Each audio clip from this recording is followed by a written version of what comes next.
He's like, help! He's trying to kill me! Half Nelson's trying to kill me! And Bill Skullion was in the other room, right? Dogtails, ooh. Every day we're out here making dogtails, ooh. Hey, Akira, do you want to hear a pro wrestling story? Oh yeah, please tell me the story about Bloody Bill Skullion Chinese takeout incident. Ah, the bloody Bill Skullion Chinese takeout incident. You want to hear that story? Yeah. Okay. Well, it's 1997, Cambridge, Ontario, Canada. Smith Hart has just opened the Hart Brothers School of Wrestling, and I flew out from Australia into Toronto to join the school. All right. So there's so many stories what happened at that time. You know, this was the height of pro wrestling in the WWF, the new generation era in 97. Bret Hart was about to defect to WCW with the infamous Montreal screwjob with Shawn Michaels, right? So that is another story itself. I've got lots of stories about that one. But this one, the Chinese takeout incident, Bloody Bill Skullion, here we go. So what happened was Vince McMahon, they had feeder grounds at that time. There was no WWE NXT, right? So they didn't have like it has now. It's a massive, factory. They produce wrestlers. They've got NXT.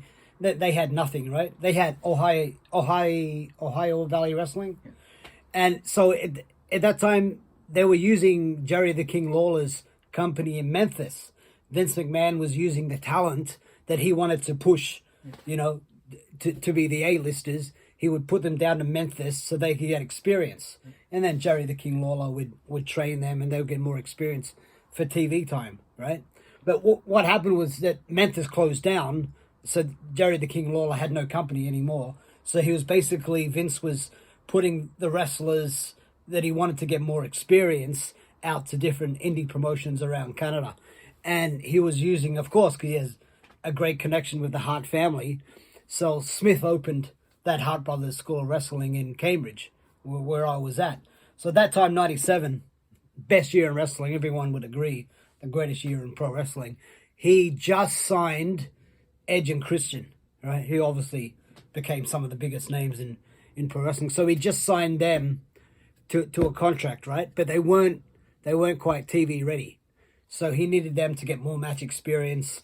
So Smith's had a company called ICW, International Championship Wrestling, right? And so we're running shows, and the president of WWE Canada, his name was Carl DeMarco, and he was actually Bret Hart's real manager. And they wanted some cruiserweights on the show, and Carl DeMarco came out to the school just to watch me and Tyson Dukes. Of course, Tyson Dukes, he's like a legend now, but so we both started out together, and me and Tyson Dukes had a trial match in front of Carl DeMarco, Edge, who was Sexton Hardcastle, and Christian, who was going by Christian Cage. Who at that time were our friends. We were like hanging out together, training together. So, we did a tryout in front of them. But I digress. This is not about my story. It's about bloody Bill Skullion. So they had Edge Christian on tour, and then on that tour, who else was on there? Van Hammer from WCW came out, and Akim Albright, who was Baracus, who Vince wanted to push as the new Arnold Schwarzenegger T-800 at WWE. So he came out on that tour. And they also wanted some midgets, right? So he was like a resident living at the school, was the strongest midget in the world. His name was Frenchie Lamont. Legitimately, Akira, the strongest midget in the world, in the Guinness Book of Records. And he was actually discovered by Ben Weeder from Ben and Joe Weeder. You know who Ben Weeder is? Joe Weeder is Mr. Olympia, Ben and Joe Weeder. Wow. The biggest promoters of bodybuilding in history. So they discovered him in the gym when he was bench pressing some incredible weight. And they actually helped him get into wrestling. And Frenchie actually became really good friends and wrestled Andre the Giant. Yeah. Unbelievable. Also, Akira, get this. Frenchie was the co-star with Richard Gere. Wow. You know who Richard Gere is? Yeah, Pretty Woman. Pretty Woman. Person, yeah. Yeah, the number one hit, Pretty Woman. Yeah. Frenchie was a co-star with Richard Gere in a movie called Days of Heaven. Wow. Unbelievable. And we became good friends, and we were traveling all the time in his Corvette together. So he was living at the school. Bill Skullion was at the school. He was living there, one of the trainers, one of my trainers, you know. And they needed another midget for Frenchie to wrestle. So what they had in mind was a famous midget called Little Mr. T, who dressed like Mr. T from the A-Team. He had the mohawk. He had all the chains. So that's who they wanted to come out on tour, for the ICW tour. But he wasn't available. But he said he had a nephew who was a pro wrestler who he trained, and from Detroit, and who obviously he looked a little bit like Little Mr. T, and his name was Half Nelson. So he came out from Detroit. He caught a bus out to Ontario to join the tour. So he was a couple of days early, to get him up here. But this guy, man, oh, damn. This guy was like a gangster from Detroit, like a legit gangster. Legit. You didn't want to mess with this guy. He was like carrying like flick knives, switchblades in his pocket and shit. So I remember like the second night he was there, him and Frenchie didn't get along so well. And Half Nelson went out, and as soon as he landed at the school, they had dorms, and we had a ring set up there, and we had different dorms, and me and Tyson were living in one of the rooms, and any guest wrestler that would come out, they could sleep over before we go on tour. So yeah, it was a wrestling school, obviously. And let me get this story straight. Half Nelson he'd come back from a rub and tuck place. It was like a strip joint down the road, and he'd come back late at night, and he bought some Chinese takeout, all right, and he put it in the fridge. He ate something like, I don't know, what, a Mongolian lamb or something, right? And he ate some of it, and it was late at night. It was like, yeah, what, I don't know, 1 in the morning or something, and he put the Chinese in the fridge, in the community fridge, right? And Frenchie, and he went to bed in one of the dorms, and Frenchie got up, and he was like searching the fridge, and we've got all food in there. Everyone's food is in there, normally labeled, but Half Nelson didn't label his Chinese food, right? And Frenchie, he must have been a bit hungry, and he ate a little bit of the Mongolian lamb, and then he went back to bed. And then Half Nelson woke up, right? This is now like 3 in the morning maybe, and he was like feeling hungry. He went for like a midnight 3 a.m. snack. He went into the fridge, and he went for his Mongolian lamb, and he seen it's half eaten. Holy shit, he got friggin' angry, man. He was like irate, and he was like, who ate my Chinese? I'm gonna get the voice. I used to do the voice well. It was like, man, who ate my Chinese? Someone ate my Chinese, man. I'm gonna kill him. And he was all fired up. And then I think someone was just sitting on the couch, and like, because we had people coming and going all the time, and we were just watching wrestling all the time, or much music in Canada, which was like MTV. And someone said, man, I saw Frenchie. He was in there eating something. And he's like, that little midget, I'm going to kill him. I'm going to kill Frenchie. And he got a switchblade out. This is legit, man. This is true. And then he went into the room, and he dived at Frenchie with this switchblade out. And Frenchie, being the strongest midget in the world, freaking grabbed his hand, and he was trying to stab him with this knife. And he was like, Frenchie's, he's a strong little dude, man.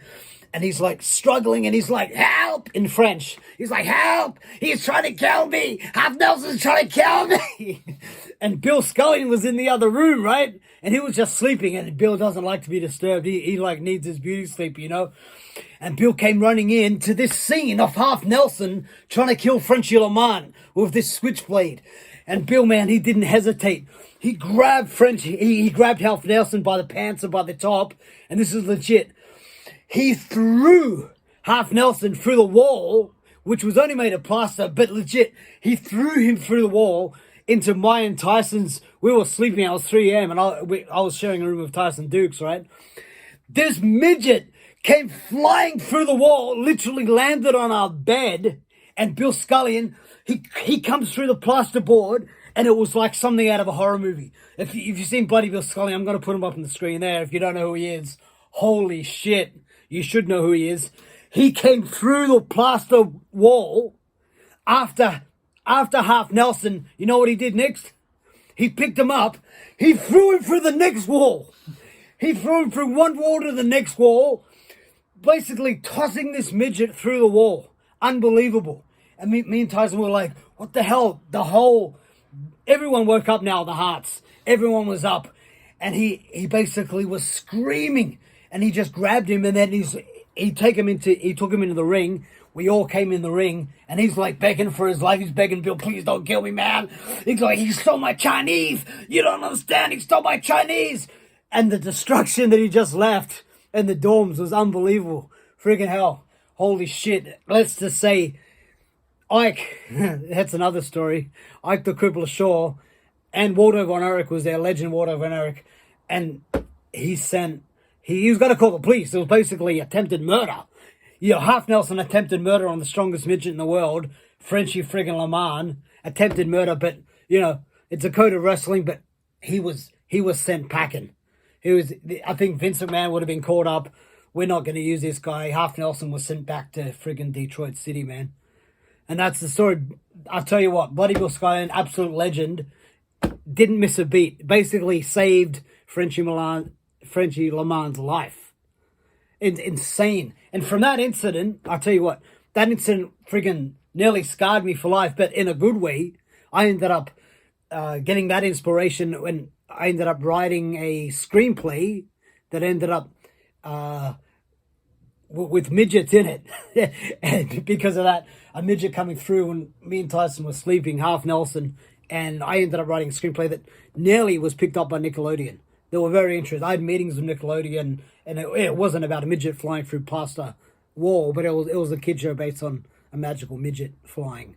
So thanks to Bill Skullion, we nearly got picked up by Nickelodeon, and hey, maybe later on I'm going to fly back to Ontario. Me and Bill can continue the script and maybe join with Nickelodeon. Well, there it is. That's my story about Bloody Bill Skullion and strongest midget in the world, Frenchie Half Nelson. Crazy story, man. I've got so many stories in this memory bank, and I want to get them out before I get too old and too senile. I've been wrestling now for 30 years, so I've got a lot of stories, especially in Japan. I'm going to come up with New Japan stories, Old Japan stories, Dragon Gate stories, Osaka Pro Wrestling stories, Okinawa Pro Wrestling stories about Liger, stories about Super Dolphin, stories about Tiger Mask. All these stories, man, I've got them all here. I want to write them in a book, but instead right now I'm going to put them out on this towel, right, Akira, right? Yeah. So we came up with Dog Tales Pro Wrestling Stories. This is the first story. You heard it first. Bloody Bill Skullion, absolute legend. That's it. So if you want to hear more stories about pro wrestling, WWF from 97, stories about Edge, stories about Christian, stories about Joey Legend, all the stars of Japanese pro wrestling. I've got the inside scoop here. I've been here now for nearly 20 years. So tune in, subscribe at the bottom, hit that notification bell if you want to see more pro wrestling stories and the inside scoop, especially from Japan. WWF 97. Awesome stories about Tyson Dukes. Stay tuned to them too. So, what can I say? That's it. Here we go. Dog's Tales Pro Wrestling Stories. It's a wrap.